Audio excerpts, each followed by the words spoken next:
안녕하세요. 제럴드 와인버그의 전설적인 명저죠. 퀄리티 소프트웨어 매니지먼트 시리즈를 깊이 있게 파헤쳐보는 시간입니다. 네, 안녕하세요. 워낙 방대한 시리즈인데요.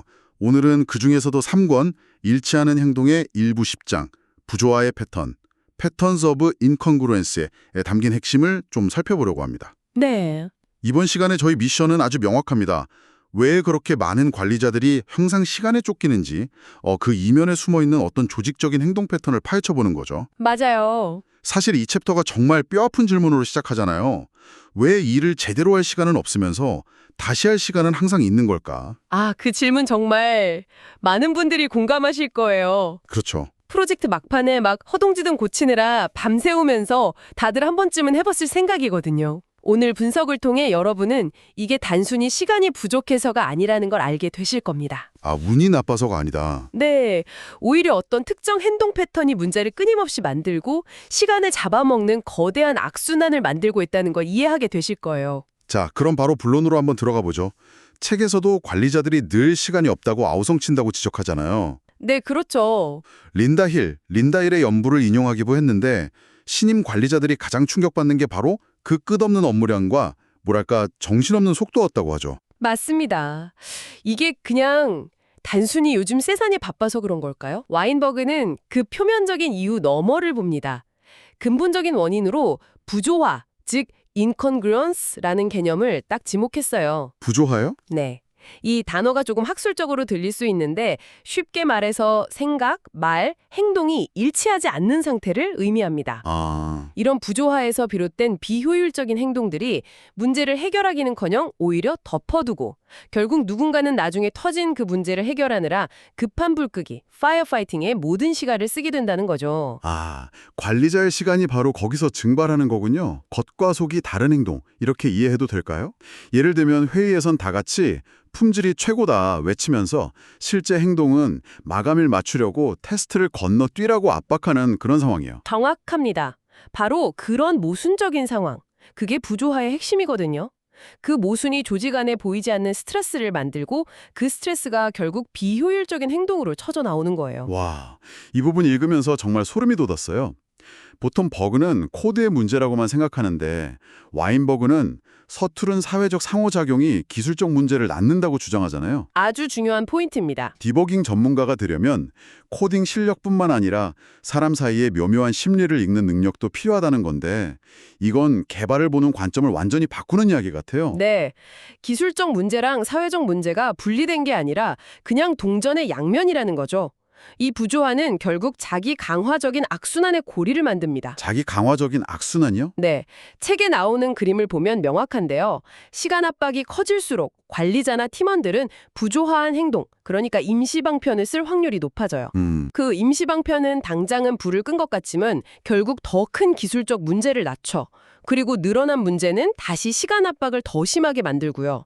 조직은 이 굴레에 완벽하게 갇히게 되는 겁니다. 알겠습니다. 그럼 이 부조화라는 개념이 조직 안에서 구체적으로 어떤 모습으로 나타나는지 그 패턴들을 하나씩 뜯어보죠. 첫 번째가 바로 회유 패턴, 더 플레이게이팅 패턴이더군요. 네, 맞습니다. 듣기만 해도 뭔가 좋은 느낌은 아닌데요. 그렇죠. 말 그대로 누군가를 달래는 행동입니다. 예를 들어서 화가 난 고객이나 지친 프로그래머를 달래려고 관리자가 일정 압박을 못 이겨서요. 기술 검토나 통합 테스트 같은 핵심 품질 절차를 그냥 생략하도록 허용하는 상황이죠. 이번 한 번만 그냥 넘어가자. 일단 출시하고 나중에 고치자. 이런 말이군요. 네, 바로 그런 말들이 대표적인 신호입니다. 잠깐만요. 책에서 이 패턴이 특히 패턴 원 조직에서 흔하다고 언급하던데 패턴 원 조직이라는 게 정확히 어떤 조직을 말하는 건가요? 네. 좋은 질문이에요. 와인버그는 조직 문화를 크게 세 가지로 나누는데요. 패턴 1은 공식적인 절차보다는 우리끼리는 척하면 척이지 하는 분위기가 강한 그런 유동적인 조직을 말합니다.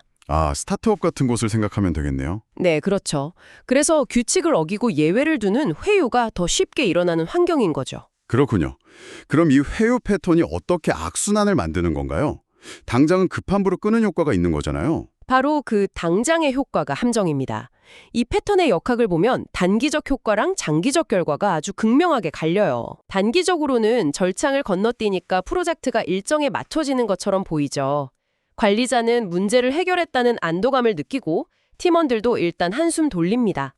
이 성공의 경험이 관리자에게 회유가 먹히는구나라는 잘못된 믿음을 심어주게 되는 거죠. 듣고 보니 정말 위험한 패턴이네요. 이건 마치 다리가 부러졌는데 진통제만 먹는 것과 같잖아요. 맞아요. 당장 아픈 건 잊을 수 있지만 근본적인 문제는 점점 더 악화되는 거죠. 단기적인 해결책이 장기적으로는 더 큰 문제를 만든다는 점에서 이거 마치 중독 같다는 생각도 드는데요. 정확히 보셨습니다. 바로 그 중독이라는 키워드가 오늘 이야기의 가장 중요한 핵심입니다. 회유 피터는 실패를 통해 배우는 게 아니라 오히려 실패하는 방법을 학습하고 강화하는 조직적 학습 장애를 유발합니다. 그리고 실패가 반복될수록 관리자의 자존감은 바닥을 치고 다음번 위기 상황에서 또다시 회유라는 손쉬운 진통제를 찾게 되는 거죠. 그럼 그 실패에 대한 반응은 어떻게 나타나나요? 회유 패턴의 결과로 프로젝트가 결국 실패했을 때 조직은 어떻게 행동하게 되나요? 여기서 이제 두 번째 파괴적 패턴이 등장합니다. 바로 비난의 사슬, the blame chain이죠. 비난의 사슬이요? 네, 특히 아까 잠깐 언급했던 패턴 2 조직, 그러니까 절차와 규칙을 신성시하는 조직에서 흔히 나타나는 반응입니다. 문제가 터지면 왜 이런 일이 일어났을까라는 원인을 찾기보다 누가 절차를 어겼어? 누구 책임이야? 라면서 희생양을 찾는데 모든 에너지를 쏟는 겁니다. 생각만 해도 숨이 막히네요. 제가 예전에 다니던 회사 생각나네요. 오, 그러세요? 네. 매주 회의 때마다 누가 실수를 했는지 공개적으로 지적하는 팀장님이 있었는데 처음엔 다들 긴장해서 열심히 하는 것 같더니 나중에는 그냥 내 책임만 아니면 된다는 식으로 아무도 새로운 시도를 안 하고요. 문제가 생겨도 보고를 안 해서 프로젝트가 산으로 갔던 기억이 납니다. 정말 책에 나온 그대로네요. 정말 전형적인 사례를 경험하셨네요. 비난의 사슬이 작동하는 방식이 바로 그겁니다. 관리자가 실수를 한 직원을 공개적으로 비난하고 벌을 주면 직원들은 당연히 처벌을 피하고 싶어 하죠. 그렇죠. 그래서 정보를 숨기거나 책임을 피하기 위해 소극적으로 일하거나 심지어는 관리자의 업무를 암암리에 방해하기도 합니다. 당연히 이건 더 많은 실수와 실패로 이어지고요. 근데 솔직히 잘 이해가 안 가는 부분이 있어요. 비난이 팀 사기를 떨어뜨리고 장기적으로 성과를 망친다는 건 관리자라면 누구나 알 법한 상식이잖아요. 네, 그렇죠. 그런데도 이걸 멈추지 못한다면 그건 단순히 문제를 통제하고 있다는 착각 이상의 어떤 더 강력한 심리적 보상이 있기 때문 아닐까요? 아주 예리한 질문입니다. 착각을 넘어선 권력의 확연이라는 측면이 있습니다. 복잡하고 혼란스러운 문제 상황에서 관리자는 무력감을 느끼기 쉽거든요. 그때 누군가를 지목해서 네 잘못이야 라고 소리치는 순간 그 무력감이 해소되고 상황을 완벽하게 장악했다는 듯한 강력한 통제감을 느끼게 되죠. 와, 즉, 조직의 문제를 해결하는 게 아니라 관리자 자기 자신의 불안감을 잠재우기 위해 비난을 사용하는 겁니다. 와. 그러니까 조직의 성과가 아니라 관리자 개인의 심리적 안정을 위한 행동이라는 거군요. 네, 그렇게 볼 수 있습니다. 그리고 회유 패턴과 마찬가지로 이 순간적인 안도감과 통제감이 비난은 효과적이다라는 믿음을 강화시켜요. 결국 관리자는 아주 사소한 일에도 분노를 터뜨리는, 끊임없이 화를 내는 상태에 머물게 되는 거죠. 알겠습니다.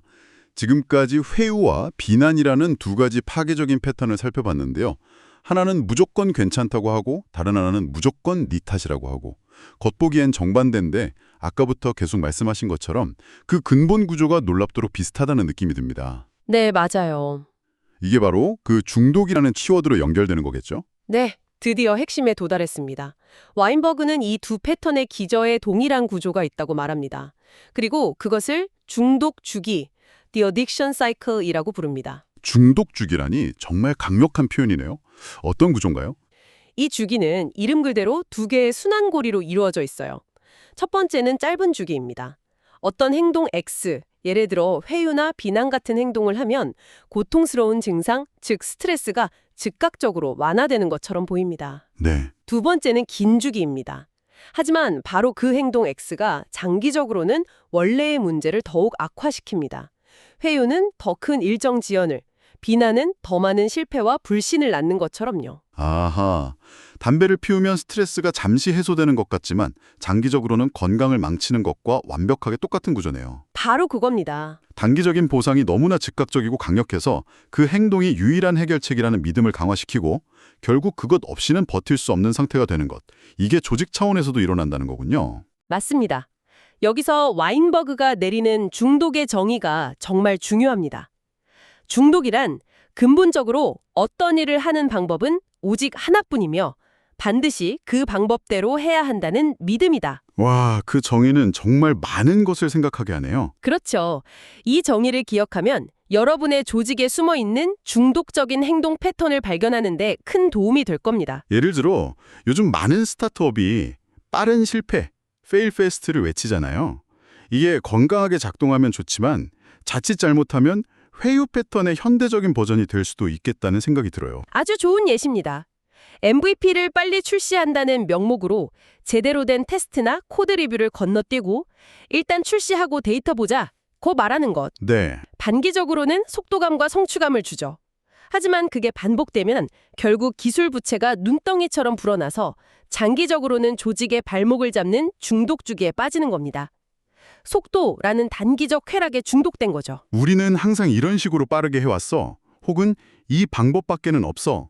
라는 말이 들릴 때 그 이면에 이런 중독 주기가 숨어 있을 수 있다는 걸 의심해 봐야겠네요. 네, 바로 그렇습니다. 정말 강력한 통찰입니다. 오늘 이야기를 한번 정리해 보겠습니다. 관리자의 만성적인 시간 부족은 단순히 일이 많아서가 아니라 조직 내에 만연한 부조화 때문일 수 있다는 것. 네, 그리고 이 부조화는 회유나 비난과 같은 구체적인 행동 패턴으로 나타나는데 이 패턴들의 핵심에는 중독주기라는 무서운 메커니즘이 숨어 있다는 거군요. 맞습니다. 이 고리를 끊기가 정말 어려운 이유는 이게 자기 강화적인 특성을 가지고 있을 뿐만 아니라 관리자의 감정과 깊은 믿음에 뿌리내리고 있기 때문입니다.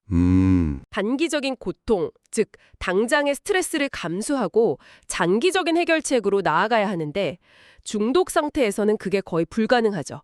지금 당장 진통제가 필요한 사람에게 참고 운동을 하세요라고 말하는 것과 같으니까요. 그렇다면 해결책은 어디서부터 찾아야 할까요?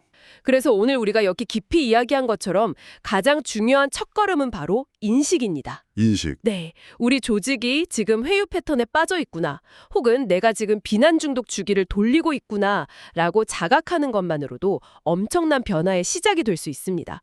문제를 문제라고 인식해야 비로소 해결의 실마리를 찾을 수 있으니까요. 오늘 정말 유익한 시간이었습니다. 마지막으로 이 책에서는 독자들에게 아주 흥미롭고 도발적인 질문을 하나 던지죠. 네. 바로 영웅주의에 대한 중독을 논의해보라는 제안인데요. 프로젝트가 위기에 처할 때마다 항상 누군가 영웅처럼 나타나 밤샘 군무로 문제를 해결하는 영웅심리, 히로 멘탈리티 말입니다. 네, 아주 좋은 마무리 질문이 될 것 같습니다. 여러분의 조직을 한번 떠올려 보세요. 그런 영웅적인 행동이 주는 단기적인 위안은 무엇인가요? 아마도 역시 저 사람만 있으면 돼라는 안도감, 그리고 영웅이 된 개인은 성취감이 있겠죠. 그렇다면 장기적으로는 어떤 해를 끼치고 있을까요? 그 영웅이 없으면 시스템이 마비되고 다른 팀원들은 성장의 기회를 잃고 수동적으로 변하는 부작용은 없을까요? 영웅주의 역시 또 다른 형태의 중독은 아닐지 한번 생각해 보시는 건 어떨까요?